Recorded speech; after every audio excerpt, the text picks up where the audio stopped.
Lumitone Tetrachords, take 3. Right, I'm going to talk about tetrachords again today. This time we're going to be using the Lumitone, which is down here, and we're going to use 31 tone equal temperament.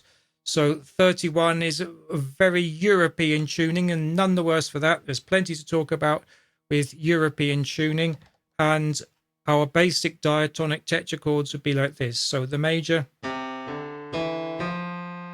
the minor, and Phrygian. And this keyboard's easy to pick things out on because it's an isomorphic keyboard. So once we've got our basic tetrachord, we can play it anywhere else, and that's really easy. The historically 31 tone equal temperament was invented by Don Nicola Vicentino, and his book is up here. We can see that. There we go, Vicentino. That's obviously English translation. Early 16th century, he came upon this idea, which he thought was the answer to the optimal tuning for music. Obviously, many people have come up with that belief. He eventually wrote this treatise in 1555 as a result of an argument with Lusitano. But anyway,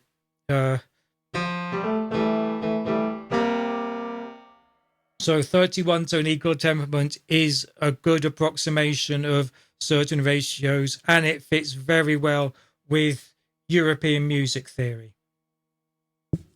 I've got a bit of maths now. I don't know where you are with maths. I like a bit of maths.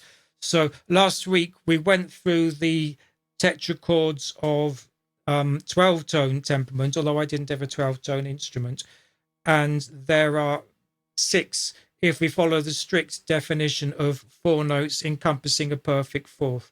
So there are 3 diatonic ones, as I played before. So we're here.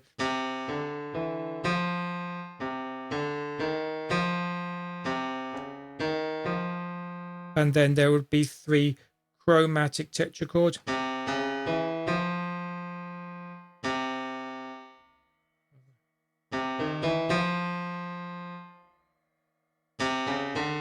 Maybe that way, because we have more than 12 notes to this keyboard. There's more than one way of doing chromatic tetrachords. But anyway, that's something, and that's exactly what I'm talking about now. So with 12 tones, there are 6 tetrachords, which become 12 tetrachords if we raise the 4th degree to Lydianize it, as I call, which means 6 times 12 is 72. So the Mellicarta system has 72 octave-based scales.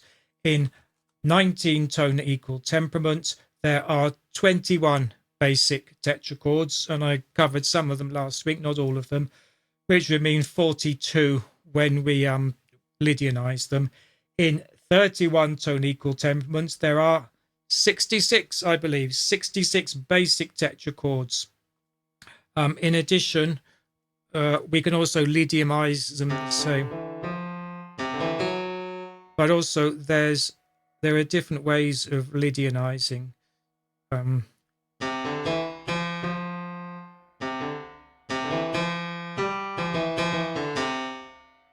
No, but would that be the same? Anyway? There are different ways to do it because there are 2 degrees between the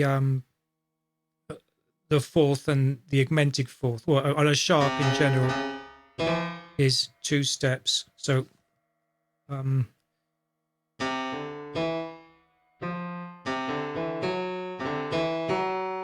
that would be the wrong way. Anyway, there's another way to do it, and a total of 66. So we're not going to be able to cover all of them, but well, I'll at least show one historically useful one. And I'm going to go to my other book here. Oh, I could move it. So this book here, Divisions of the Tetrachord, John Chalmers. This is a very useful late 20th century book. It is notorious for pages falling out of it because of this, you can find it for free online, which is good. So anyway, what I'm going to look at is at least a diatonic from Archytas. So Archytas was many things. He was a politician, a general, a mathematician, and a music theorist, and probably some other things. Who knows how many of these intellectual achievements are really his, and how many he appropriated through being a successful politician in general. But at least Ptolemy, who we did mention last time, credits Archytas with the three basic genera. But his diatonic genus is interesting. He used the ratios as steps between notes: 28, 27, 8, 7, and 9, 8. And so the 9, 8, we'll do that. The 28, 27, we'll call that the chromatic semitone in 31 tone. And so the tetrachord would be this.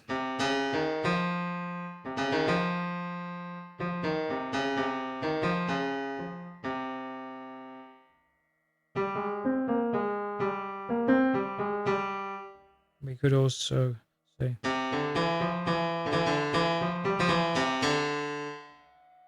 So that's interesting because the 8-7 here belongs in other chords.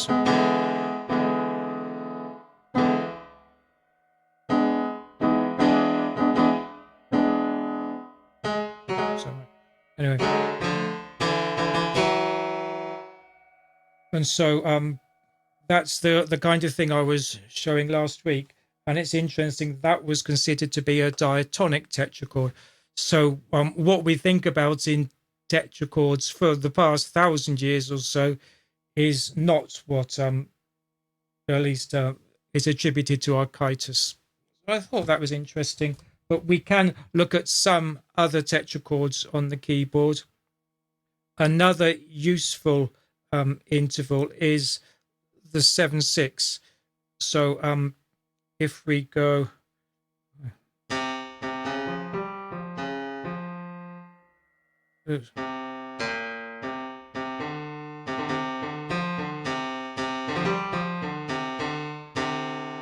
so that interval is the 8-7. That is, well, let's show you 8-7 there. This is 2 diatonic semitones, and that relationship is common to Marvel temperaments, of which there are many.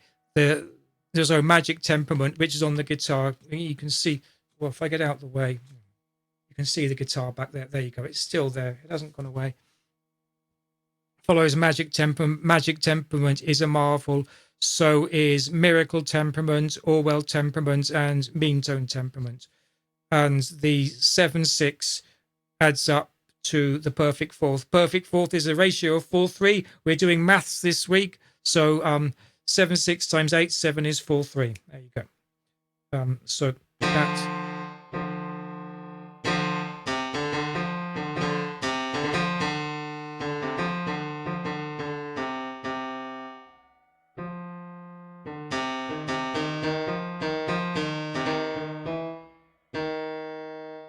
Let's go there.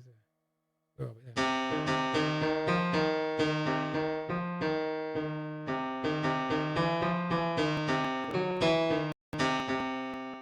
So the practical use of 7-limit tetrachords is they give you a bit more than you had with just the 5-limit, with just the basic diatonic or chromatics, and it's a different flavor. But according to Archytas, that was a diatonic, and this is one reason for using 7-limit harmony. Honestly, 7-limit harmony is something we develop in theory, and people say, "Oh, well, most cultures don't actually care about songs sounds sounding harmoniously together, we can get a chord here if we want to show chords.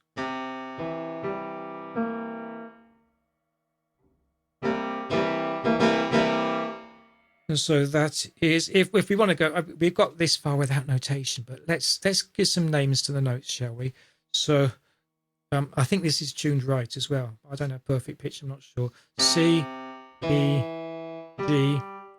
So another tone, A sharp. So C to A sharp is a 7/4, and 2 semitones get us back to C. If the colors come out right, that's another C. So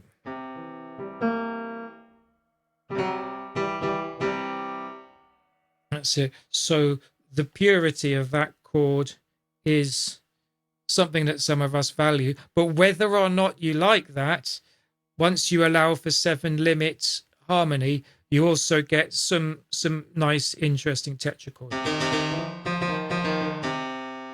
And if that sounds like some exotic temperament, you're okay. I've mentioned this before in another video. You may suggest I'm not entirely serious, but at least I would say that if you can show that your tetrachord is mathematically determined, then you can't be accused of cultural appropriation. And I don't happen to know what culture you'd relate these tetrachords to anyway. So that's an interesting thing. What we can also find on this keyboard is the neutral third. Let's see if I can find that. So we have a minor third. No, oh, it's a major third, always, isn't it? Minor third. I was meant to go there. Minor third, major third. What's that then? If it's true, yeah, that will be a neutral third, will it?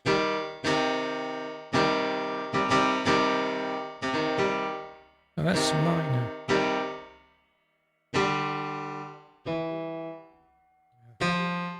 Go down here, don't we?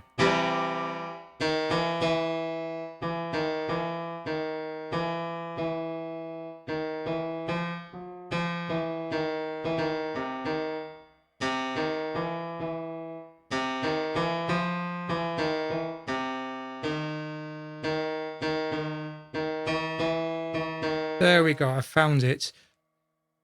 So it seems to be up here.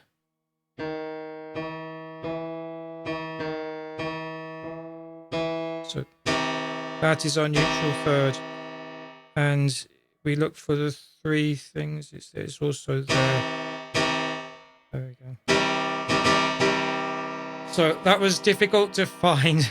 I'm not very familiar with this keyboard. I don't normally use 31 tone, although it's obviously something that I named myself after in certain forums. But the keyboard is designed to be easy to play diatonic scales and things relating to diatonic scales. The neutral chord is hard to find. There are other layouts for 31 tone that make it easier, but there we go. So it was.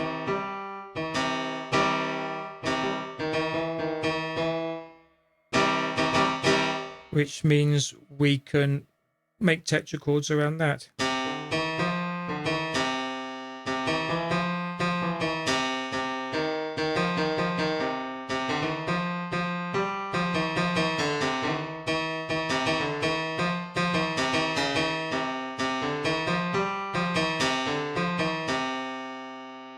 And certainly, well, this one is similar to the Arabic Rust. I think it's good. So we start with a whole tone and then a neutral third. But of course, as stated before, it isn't Rust, partly because it's not a good tuning of it, because Rust would have a 9/8 whole tone rather than the mean tone. That's an interesting digression. Archytas, who we talked about before, is also known as a mathematician for at least promoting the geometric mean. He didn't invent the geometric mean. If you take the major third,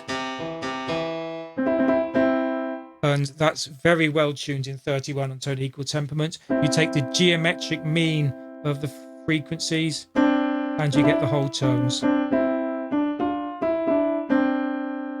And Archytas is associated with that. What Archytas specifically did, what was it called? Squaring the cube, I think it was called. But this is equivalent to taking a cube root, the cube root of 2. So Archytas is recorded in history as the first person to calculate the cube root of 2.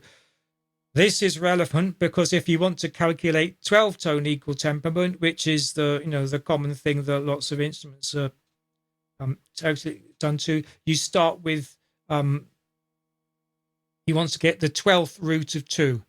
So to do that, first you take the cube root of 2 and then you take 2 square roots. So it was actually Archytas who gave us the mathematics to do that, but we don't know about anybody who carried out this calculation until the 16th century, and it was done between 2 years in China and Netherlands or somewhere around there. And China won. China got it first. And there were a number of Chinese theorists who were looking for it in the Han Dynasty, but they didn't do this calculation and may not have been able to. But Archytas could have, but didn't. Possibly because Archytas was in the school of thought following the Pythagoreans, that the important intervals were done by ratios and not by equal temperament. Aristoxenus was proposing something that looks a lot like equal temperament, but he didn't do the calculations and was possibly unable to do the calculations. The Arabs in the times before the 16th century were certainly capable of doing this calculation. As far as we know, they didn't because it wasn't relevant to their music. And 16th century is also quite early, but I think that's when it was calculated in both Europe and China.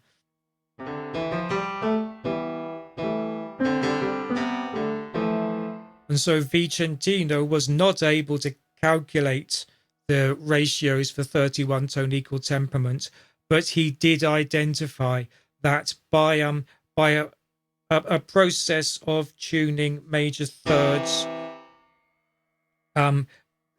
following the standard tuning of the day, quarter comma mean tone, and which means 4 different step chains of fifths based on a flattened fifth and pure thirds. If you tune it all following the pure thirds, you can fix the tuning, and if you extend that to 31 tones, it'll circulate. It's roughly equal temperament. And so Vicentino discovered this without doing the mathematics to actually calculate it, precisely what the ratio was. So that is 31-tone equal temperament. We've shown some tetrachords, and we've talked about Archytas. So I think we're done. So if I can think of something else to talk about, maybe I'll see you again.